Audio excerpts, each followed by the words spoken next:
और इस वक्त खुद बातचीत करने के लिए पुष्पेंद्र सरोज जी हमारे साथ खुद जुड़ गए हैं। पुष्पेंद्र जी, सबसे पहले तो आपको बहुत बहुत बधाई। 1 लाख से ज्यादा वोटों से आप जीते हैं, कैसा फील कर रहे हैं? बहुत बहुत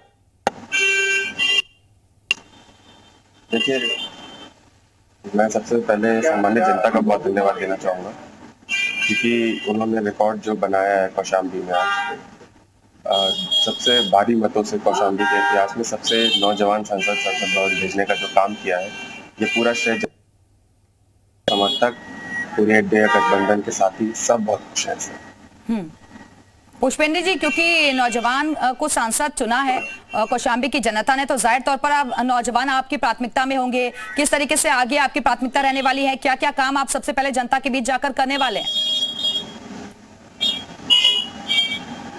सबसे पहले हमको अपने सभी सामान्य जनता का जो आवाज है भवन में रखना है, उनकी सुनवाई हो, उनका मान सम्मान हम संसद भवन में।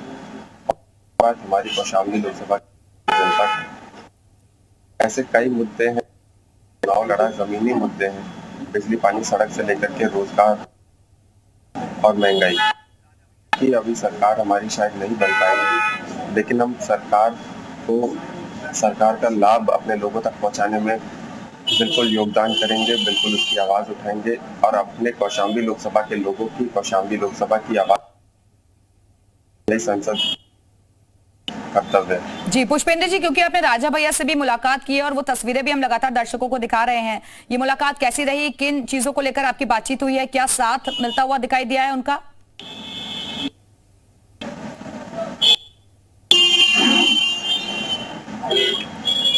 देखिए, मुलाकात बहुत अच्छी रही और बहुत अच्छे से हम मिले। हमने उनको धन्यवाद दिया, उन्होंने हमें कांग्रेचुलेट किया और बहुत भारी संख्या में जनसत्ता दल के लोगों का भी समर्थन और आशीर्वाद हमको इस चुनाव में मिला।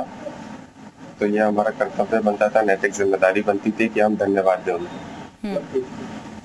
पुष्पेंद्र जी, लेकिन आगे भी उन्होंने कुछ बताया है आपको? कैसी स्ट्रेटेजी उनकी रहेगी? क्या वो पूरी तरीके से समाजवादी पार्टी को सपोर्ट करेंगे?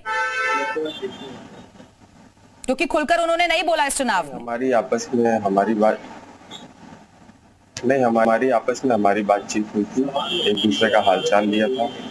जैसा मैंने बताया, उन्होंने मुझे धन्यवाद दिया, मैंने उनको धन्यवाद दिया, कांग्रेचुलेट किया और बस आपसी कुछ बातें हुई थी, पॉलिटिकल कोई बातें नहीं हुई। पुष्पेंद्र जी, लेकिन क्योंकि आपने बीजेपी के विनोद सोनकर जी को हराया है, काफी एक टफ फाइट रही होगी, क्योंकि 80 का टारगेट उनकी तरफ से जरूर लिया गया था, लेकिन आपको क्या लगता है, क्या फैक्टर्स आपके हित में काम करते हुए नजर आए इस चुनाव में? देखिए, अब की बार उत्तर प्रदेश में अगर आप देखेंगे तो सिर्फ लोगों ने मुद्दों पे वोट किया। जिन मुद्दों पे राजनीति होनी चाहिए, जिन मुद्दों पे नेताओं को अपने भाषण देने चाहिए और जिन मुद्दों पे वोट बढ़ना चाहिए और जिन मुद्दों पे सांसद चुनने चाहिए, अब की बार उत्तर प्रदेश ने ऐसी मिसाल खड़ी की है कि मुद्दों पे वोट दे करके महंगाई, बेरोजगारी, पेपर लीक, किसानों ने अपने खेत बचाने के लिए, ये ऐसे कई जमीनी मुद्दे हैं और राष्ट्रीय मुद्दे हैं जिस पे लोगों ने वोट किया है।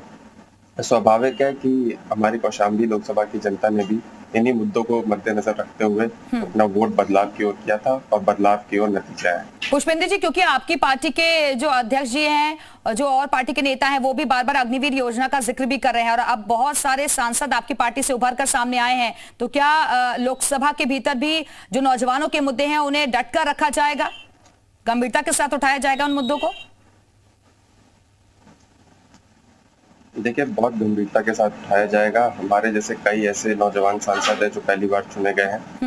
हम सब, मैं यही विश करता हूं कि हम सब मिलकर के नौजवानों के मुद्दे, और सिर्फ नौजवानों के मुद्दे नहीं, जो हमारी लोकसभा क्षेत्र के जितनी भी सम्मानित जनता है, माताएं हैं, किसान हैं, व्यापारी हैं, सबके मुद्दे, क्योंकि हम सबको रिप्रेजेंट करते हैं लोकसभा में, सबके मुद्दे उठाने चाहिए। और खास करके नौजवान अपने घर के लिए रोटी कमाता है, पैसे कमाता है, अपना घर चलाता है, तो सब घर नौजवानों से चलते हैं। तो यकीन के साथ अपने नौजवानों को रोजगार देना एक बहुत बड़ा मुद्दा है। पार्टी ने आप पर जिस तरीके से भरोसा जताया, आप उस पर खरा उतरे हैं, जनता ने भी आपका साथ दिया, लेकिन अगर हम बीजेपी को देखें तो क्या वजह आपको लगती है जिस वजह से बीजेपी को जनता का साथ नहीं मिला? एक आखिरी सवाल। देखिए, सबसे पहले तो मैं राष्ट्रीय अध्यक्ष जी का बहुत धन्यवाद देना चाहूंगा। लोकसभा बहुत बड़ा चुनाव होता है, इसकी राजनीति देखें तो अगर आप उनके नजरिए से भी देखें तो कई नौजवानों को टिकट देना है। अब आप कह सकते हैं कि अब मास्टर स्ट्रोक था, लेकिन उस समय एक रिस्क भी था। से कई नौजवानों पे मुझ पे खुद भरोसा जताया और हम उनके भरोसे को तोड़ने का काम नहीं और हो जाता है। रही बात भारतीय जनता पार्टी की, तो भारतीय जनता पार्टी के जुमलों और छल छलावों को उत्तर प्रदेश की जनता तो खासकर समझ गई थी। जिस तरीके से उनके भाषणों में जो बहुत विकास दिखता है, असली जमीन में और आंकड़ों में वो विकास कहीं नहीं दिखता है। चलिए, बहुत तो बहुत जनता शुक्रिया समझ आपका गई कि पुष्पेंद्र जी जनता हमारे से जुड़ने के लिए।